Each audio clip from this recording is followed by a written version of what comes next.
Hello, and welcome to another episode of the Ancient Warfare Answers podcast.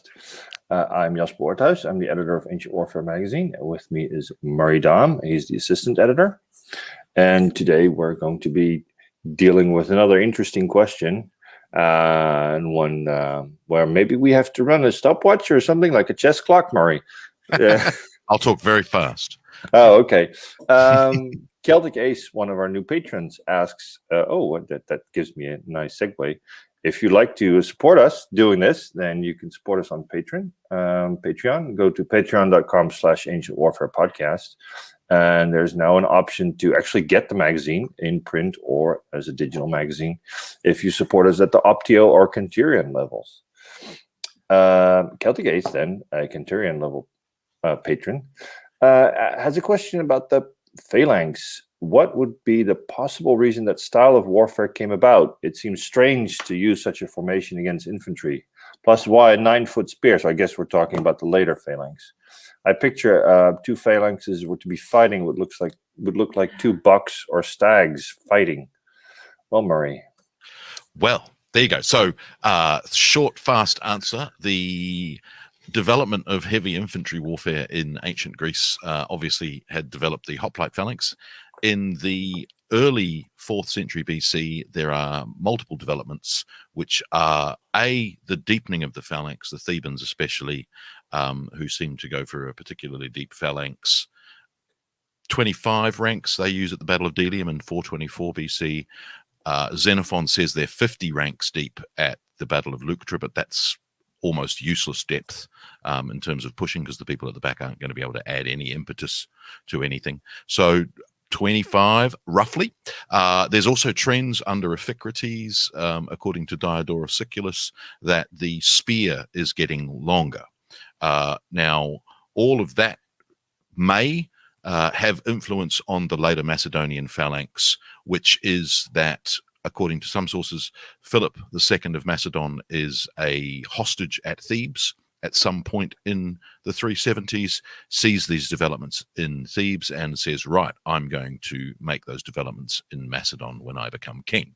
There are other arguments, of course, that the developments in the Macedonian phalanx occur immediately prior to Philip, and he sort of succeeds, but in most people's estimation, it's Philip who makes these radical changes to the Macedonian infantry formation. So why a phalanx of such depth? So the depth of the Macedonian phalanx is between 16 and 32 ranks deep. They have a much longer sarissa than the hoplite dory spear, which possibly is a greater reach, more points facing the enemy. We're not quite sure. What does happen, of course, is that when the Macedonian phalanx is developed, it comes up against hoplite phalanxes first on, especially at the Battle of Chaeronea, and also in Thrace when it's fighting Thracian, probably more light armed troops. So it firstly wipes the floor with the hoplite phalanx at the Battle of Chaeronea. It is unstoppable, and the slightly less deep formations of hoplites can't stand against it. So it's designed as a heavy infantry formation to fight other heavy infantry formations, even though it does have some capabilities of fighting and facing cavalry and missile troops. So when Alexander inherits this formation, it's the backbone of his army. The foot companions of the phalanx, the 9,000 members of the phalanx, are very much the men he takes, and they are the sort of the pride of place troops at the forefront of his infantry formation. Now, the interesting thing about that, of course, is that when he goes into Asia Minor and fights the Persians, he is fighting missile troops. So they are launching arrows that blot out the sun against the Macedonian phalanx of 9,000 troops. And yet when he does that at the Battle of Granicus and Issus, the number of casualties in the phalanx is incredibly low. At the Battle of Granicus, supposedly 30 of them. So the upright spears of the ranks behind the first few that are facing forward seem to disrupt the flight of missiles to such an extent that there's very few casualties inside the phalanx itself, which is one of its strengths. Its depth is another strength. and it's basically immovable. And that's a great defensive strength that it has. However, it's also offensively strong because it can move in small parts. Alexander's tactics using the phalanx is to march it in echelon, another thing that he may have got from the Thebans, so that he's basically extending one division or taxis at a time, and even within the taxis he might be extending one of the 6 syntagma within that. So it's a very accordion-like flexible system when it's first formed, and it has several advantages. One, going up against infantry, it can take the fight to the infantry and generally defeats the infantry, whether they be the Greek mercenaries or the Persian infantry opposing it. Secondly, it holds a space in the battle line, and that allows Alexander to maneuver his cavalry and come in for the killing blow, which he does at all 3 battles, Granicus, Issus, and Gaugamela. The problem that the phalanx has is that, like any phalanx, it is vulnerable on its flanks. So the thing that has to happen is it starts to develop flank protectors. Firstly, the hypaspists under Alexander, and there's still debate as to whether the hypaspists, which is 3,000 strong, are they actual phalangites, just the same as in the phalanx, or are they hoplites? We don't yet know, and there's arguments on both sides. So the phalanx is this amazingly deep, formidable, offensively and defensively formation of infantry, which defeats the hoplite phalanx that came before it. What happens, unfortunately, after Alexander has conquered the Persian Empire is all of the successor generals have their own phalanxes. And so they also adopt Macedonian phalanxes, which basically means that the formation starts to stagnate because they're fighting the same formation. They get bigger phalanxes, not deeper, but more men in them. So Alexander has 9,000. We then get sources telling us that someone had 12, someone had 16, someone had 20, and then some of the numbers get kind of crazy, up to sort of 70,000. But they're the same types of troops, frontally attacking the same types of troops. And again, most of the decisive battles in the Hellenistic world, someone gets around the side or the back or runs off the cavalry of the enemy and then is able to attack the vulnerable flanks of the phalanx. So one of the problems that happens in the Hellenistic era is that the tactics of phalanx warfare stagnate and become essentially an arms race to who has the biggest phalanx. There are other things that go on in there as well in terms of we have chariots come back, we have elephants, we have other things.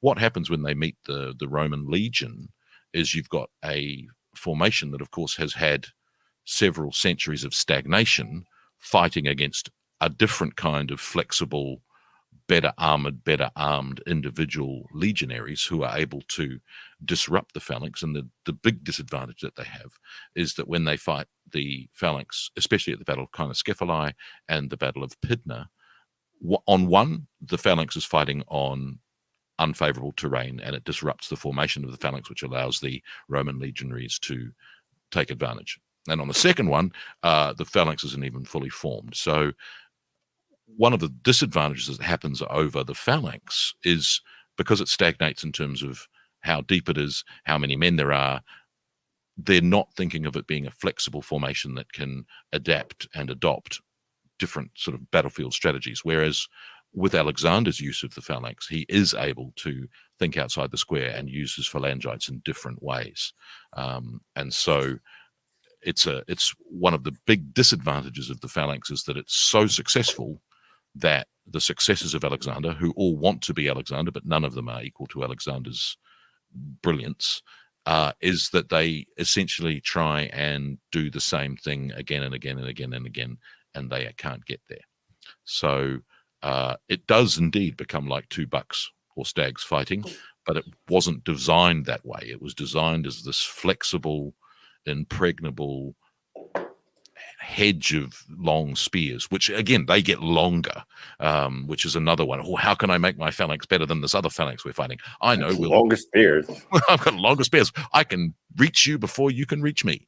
So yeah, that's part of the sort of the stagnation. But originally it is a a heavy infantry formation designed to fight other heavy infantry formations deeper, more spears, and it's amazing at that. It then essentially is the main weapon with which Alexander conquers the Persian Empire, and it's essentially a victim of its own success. After that, it becomes, well, it's a phalanx, and therefore I have a phalanx, you have a phalanx, I have a longer phalanx, aha, I have a longer spear, and that's the problem that it runs into.